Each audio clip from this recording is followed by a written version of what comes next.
Eh bien bonjour à tous. Alors aujourd'hui je vous fais une nouvelle petite vidéo qui est destinée avant tout à ceux qui comme moi ne connaissaient pas du tout le moteur à air chaud. Et à force de chercher, j'ai trouvé des indications, des plans, enfin des renseignements sur ce type de moteur et j'ai essayé d'en fabriquer un avec mes moyens.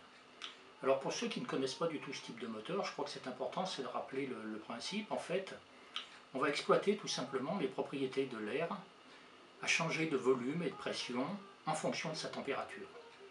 Donc ce type de moteur est composé de deux parties. Une partie cylindre chauffe-refroidissement. On va chauffer cette partie et on va la refroidir ici. Et une deuxième partie qui est un deuxième cylindre qui lui va récupérer l'énergie produite par les variations justement de volume et de pression de l'air pour la transformer en énergie mécanique et avoir ainsi un moyen d'entraîner une machine quelconque. Alors deuxième point, pour faire fonctionner ce moteur, il va falloir pouvoir chauffer justement cette partie. Pour chauffer, on va utiliser différents moyens.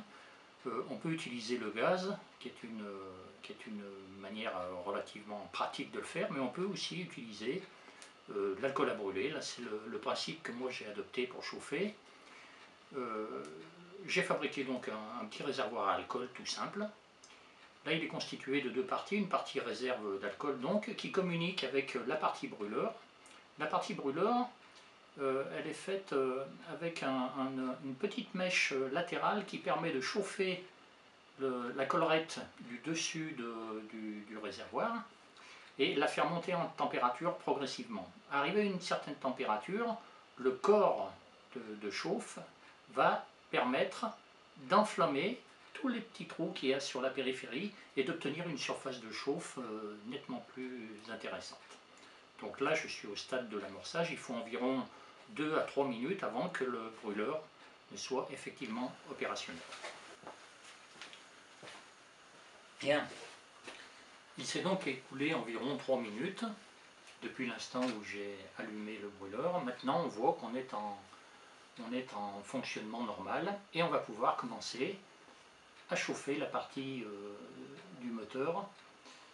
Pour ça d'abord, dans un premier temps, il faut bien sûr mettre en route la pompe de circulation d'eau qui va refroidir donc cette partie du moteur. Alors moi j'ai une petite pompe électrique qui est un peu bruyante, ça c'est un peu désagréable, mais bon j'ai pas trouvé mieux pour l'instant.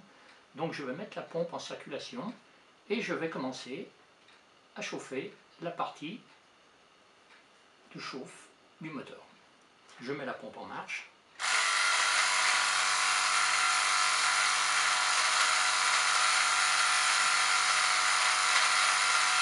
Maintenant, il va falloir attendre environ 1 minute avant que la température soit suffisante pour commencer à lancer le moteur. Voilà, il s'est écoulé environ 1 minute et maintenant je vais lancer le moteur, tout simplement. Et voilà, il a démarré. Maintenant, il va falloir attendre que la température devienne un peu plus importante. Et normalement, les tours doivent monter progressivement. Donc là, je suis en fonctionnement normal. Alors, une chose qui est vraiment intéressante à remarquer, c'est que sur ce genre de moteur, le calage entre la position du piston moteur et celle du piston déplaceur a une importance vraiment considérable, si on peut dire, parce que chaque degré modifie la vitesse de rotation du moteur. C'est assez délicat justement à trouver la meilleure configuration.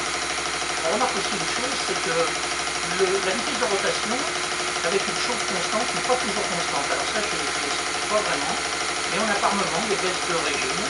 La vitesse diminue et ça réaccélère, et ça rediminue et ça réaccélère.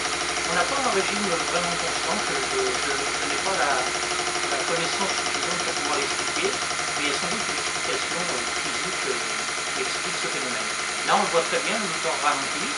J'aurais bien voulu pouvoir vous montrer la vitesse de rotation, mais malheureusement avec les appareils optiques, la lumière qui est nécessaire pour faire la vidéo modifie le réglage de l'appareil de mesure et les données n'ont pas beaucoup de sens.